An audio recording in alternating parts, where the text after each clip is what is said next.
a spotlight on the lack of real protections in our country against the NRA and its policies, which ultimately make it possible for too many people to be killed, to be injured with guns that should not be on our streets. So to Tina Chéry, happy Mother's Day. To everyone else out there, happy Mother's Day.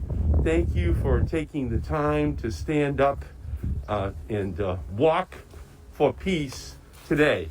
We're in an unusual period of time.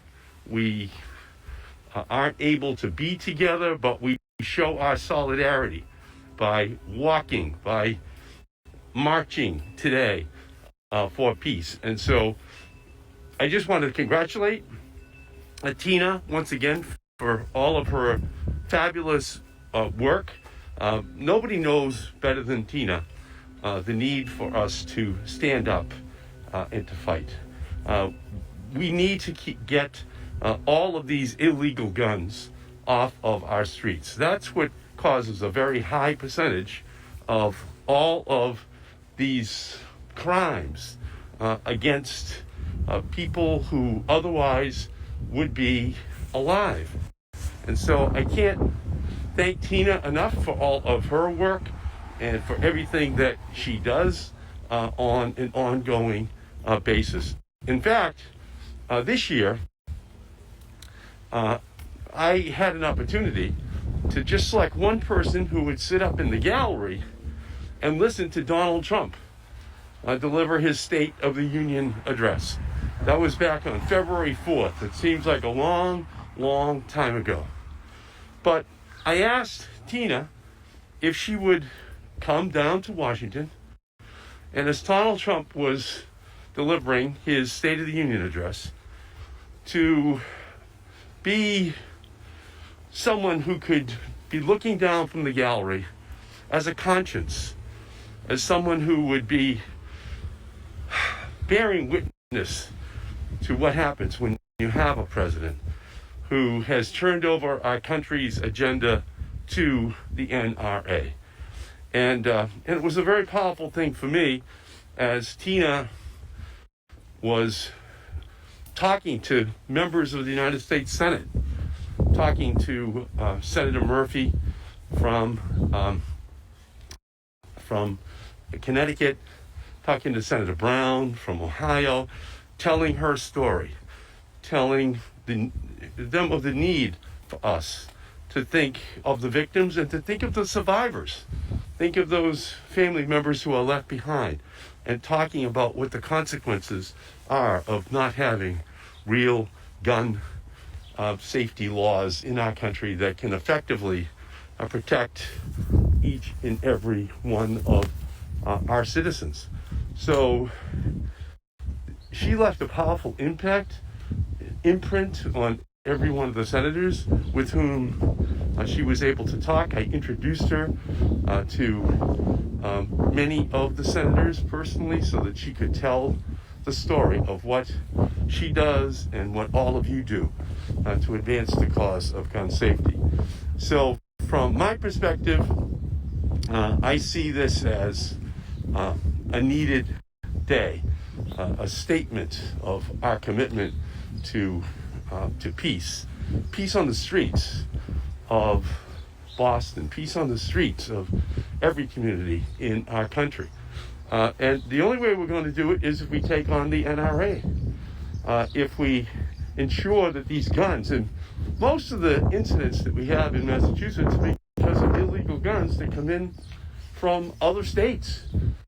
They come up the highway from North Carolina, from South Carolina, from Georgia.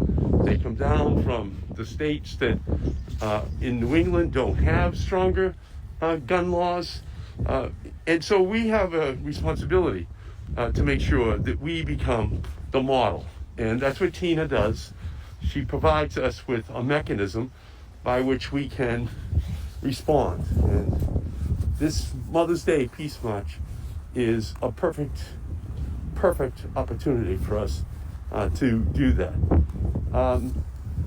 Why do we still have people who can buy guns at gun shows without background checks? It's absolutely unconscionable.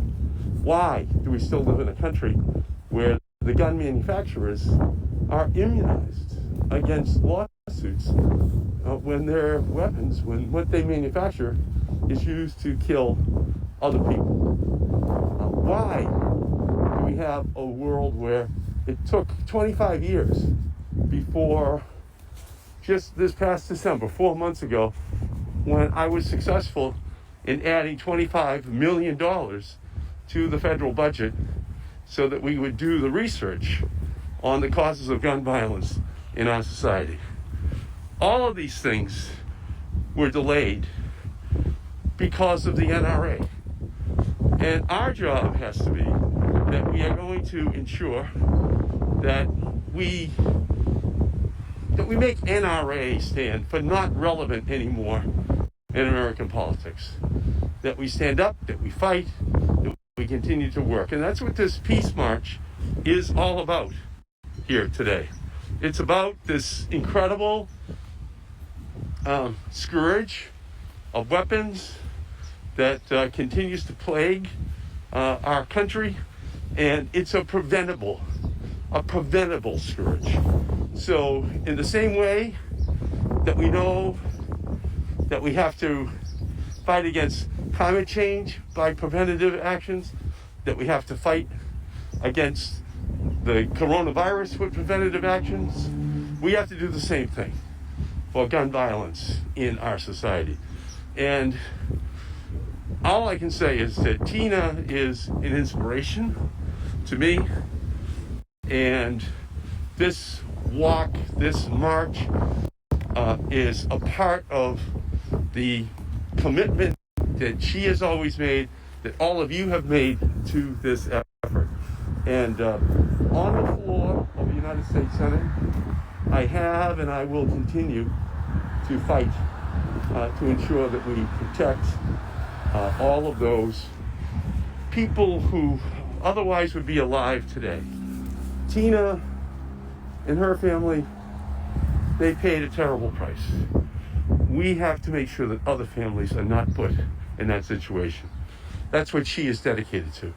And that is what I think we all have to be dedicated to.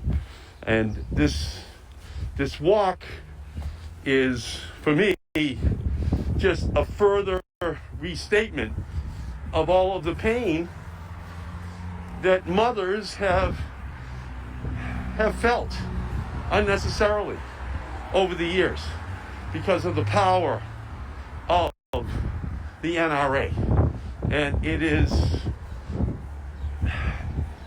it's something that has to be ended. Donald Trump is a wholly owned subsidiary of the NRA. The Republican-controlled Senate won't even allow us to have a vote or to debate gun safety legislation on the floor of the United States Senate. So in order to make sure that we have those debates, we have to be active this year. We have to make sure that we put in place the protections that are needed, but it's only going to be if we are able to get the votes on the floor of the House and Senate in order to accomplish that goal. So this election this year is absolutely pivotal. It's historic. Donald Trump is a president who does not have any concern about the impact of these lax gun safety rules in our country. And the only way in which we're going to change that is if we change him. We change the Republican Senate. Then we can put strong gun folks. And that's what I think we should all make a commitment here on Mother's Day to accomplish. To changing the politics of our country. Changing the relationship between the American people and the NRA. And if we do that, we can, in fact, make America safe. We can, in fact, ensure that the survivors, the families of those who have been killed don't increase in number. Tina does a phenomenal job in making sure that we focus on those surviving family members and friends of those who have been killed. She is the leader in the United States in accomplishing that goal. She has created a model for the rest of the country in terms of how we should be dealing with the survivors. But that's not enough. It's important for us to make sure that there are no survivors, that we never allow this to happen in the first place, that we protect family members and we protect everyone by taking on the NRA. So I just want to thank everybody for getting out on this walk for peace today. It's a tradition which I think helps to build the momentum towards the day when children will have to look to the history books to find that there ever was such a time that the NRA had total control over the gun safety policy of our country, that the commercial interests of our country dominated to the extent to which people had to die, 35,000, 40,000 people a year, an epidemic which was preventable. So it's just been a great honor for me to join you on this march today, and thank you for all that you are doing to make sure that we build the army, we build the resources that can change the politics of gun safety in our country. So